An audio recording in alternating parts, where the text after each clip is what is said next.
Narito tayo ngayon upang matunghayan ang napakainit at talaga namang nagtitrending na issue ni Ate Erica.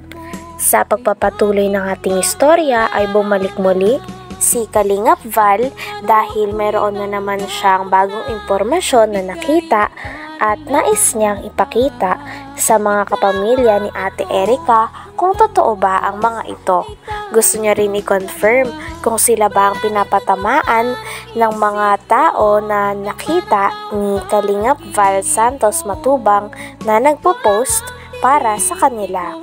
Sa isang post nga ay talagang binantaan ang tita ni Ate Erica na ipapakulong siya kaya dapat daw make sure na meron daw siyang ebidensya. Babaeng ito? Para magklaro ko lang. Apo, siya po yan. Ano ito? Apo, yung stories na sinasabi. Kasi may minsay din sa iyo. May minsay sa social media na basa ko lang din. Ikaw ata ang pinatamaan dito. Nandyan din po yung mga text nila sa amin. Ito po ito, dinidelete. Make sure na may ebidensya ka.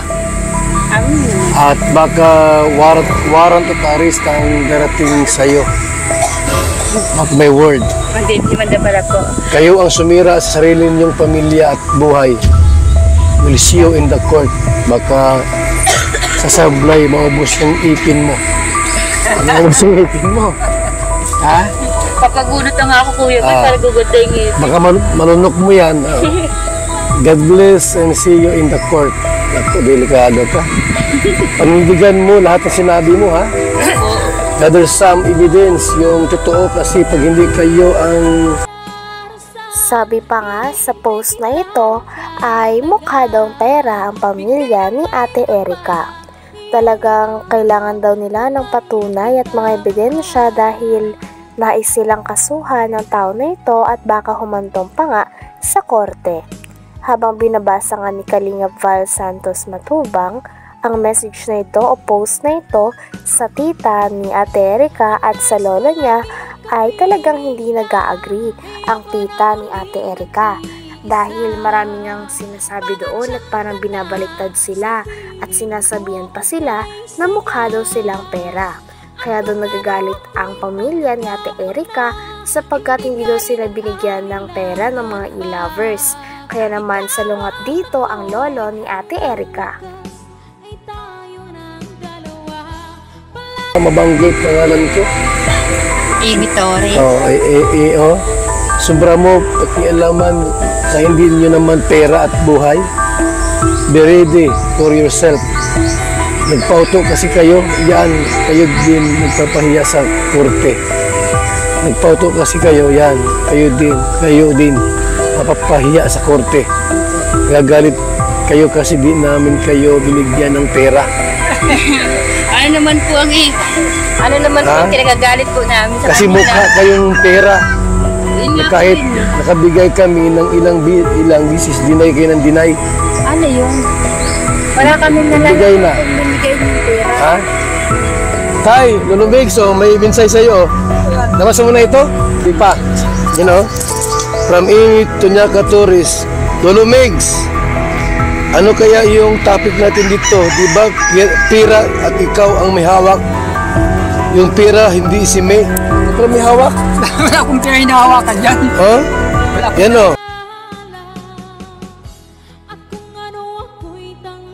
Grabe at todo nga ang pagsalungat ng lolo ni Ate Erica sa mga message at post na binabasa sa kanya ni Kalingap Val Santos Matubang. Talagang walang katotohanan daw ang mga ito dahil lang totoo daw ang sinasabi nila. Talagang hindi nga din daw sila natatakot dahil alam din nila sa sarili nila na nagsasabi sila ng totoo.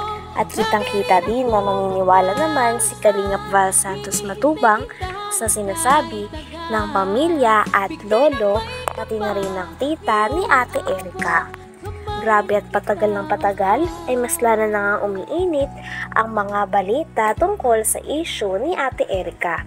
Sino nga ba ang talagang may mali sa issue na ito? Pira at ikaw ang may hawak. Yung pira, hindi si May. pero may hawak. Wala akong pera hinahawakan dyan. Ha? Wala akong Yan o. pera. Dahil kayo ang bumili ng mga gamit. Utos lang ni Sila. Utos yun yung sisilam. Anong gamit yung binili niyo, tay? Yung siminto, ano, yung mga agribil, yung mga ginagamit. Saan ginamit? Sa bahay din. Okay. Hindi pa mambagatang na ganun. Gawa ng Magkano halaga noong binigay sa'yo? panlang yata yun. Tandaan lang yata yun. 100,000 Oo. binigay. Hindi man, Hmm. sa kanya naman ang gagaling. Bigyan nga sa akin. Ikaw daw ang may hawak ng pera, hindi si May. Wala sa akin, sa kanya. Siya nagbibigay ng pera pang bili ng mga gamit. Kaya ako tayo nandito para malinaw ko naman kasi baka mamayas. Pero ang salita ko, yung pala, ikaw pala may kasalanan. Wala. Ha? Ako po sir talaga Oh. wala. Sinabi pa nga sa post na talagang parang sobra na daw ang pamilya, lalo na ang tita ni Ate Erika at ang lolo ni Ate Erika sa kanya. Kaya naman pinagtatanggol nga ng post na ito si Ate Erika at ang kanyang ate. Talagang sabi nga ng lolo ni Ate Erika ay napakarami daw maling impormasyon doon at talagang pinaliwanag din ni Lolo Miguel ang kanyang sarili sa mga manonood. Talagang marami pa nga mga bagay na hindi nalilinaw tungkol sa issue na ito, kaya mareresolba pa kaya ang mga ito? Dahil nagagalit na nga talaga si Lolo Miguel pati na rin ang tita ni Ate Erika. Talagang habang patagal na patagal ay mas umiinit na nga ang issue nito. Sino nga ba ang tunay na may mali? Ang pamilya ba ni Ate Erika o sila Ate Erika at ang kanyang ate? Namin. And more pa in the court. Hindi naman na ka rin. Hindi kami natatakot. Don't miss Dahil it. Kasi Oh. nakakatotohanan lang po kami. You want to fix this. Ayaw niyo manahimik kasi. So, this is not a joke for us. And sorry. Sorry ha, need ko na po kasi magsalita. Sumubra na kayo kay Erika. Alam mo ko, Beget, yan. Kami pa po yung Nung hindi pa si Mrs. na ospital, ako ang inuutosan nila at wala man silang alam sa pagbibili ng mga ng steel bar, siminto, graba, buhangin. Baka, Binibigay mo sa akin ang pera.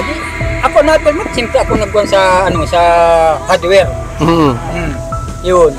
At di simple ako talagang nagbabayad sa hardware. Tapirma ako doon. Pero sa kanilang gagaling ang pera. Ganun. May prueba naman din po kami kung yung nga kanino ang pera. Kahit tiyahin ko kapag salita. Oh. So, sumubra na kayo kay Erika. Grabe at todo explain nga si Lolo Miguel sapagkat mali-mali daw ang mga sinasabi nila sa post na pinapatamaan sila. Bukod sa sinabihan sila ng mukha silang pera, ay sinasabi pa na kinokontrol nila ang pera nila Ate Erika at sa mga pagpapagawa ng bahay. Piniliwanag naman ni Lolo Miguel na sila mismo ang nanghingi ng tulong kay Lolo sapagkat wala daw silang alam sa mga pagpapatayo ng bahay at mga simento, kaya naman siya lang daw ang bumili, ngunit sa barangay naman daw iyon. Anak, ang dapat ay obligasyon sa inyo. At wala kayong pakialam doon sa pera ni John A. o pera namin dahil hindi po sa inyo yun. Wala kayong karapatan sa pera yan. Karapatan dahil nagkapatulong sila sa akin. Ang sabi, tulungan, wala silang alam, magbili ng magpagawa ng bahay. Ako nagpawa ng bahay na yun. At yung bahay pong yun ay sa barangay. Looting yun, ako ang nagbili nun.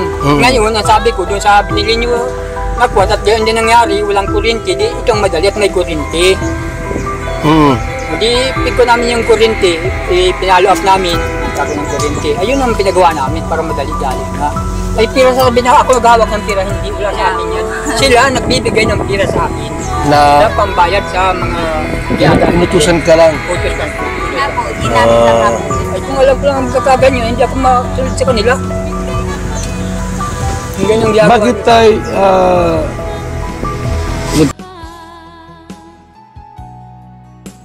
Hanggang dito na lamang muna ang ating napakainit, nagtitrending at talaga namang mas nakakaintriga na issue ni Ate Erika.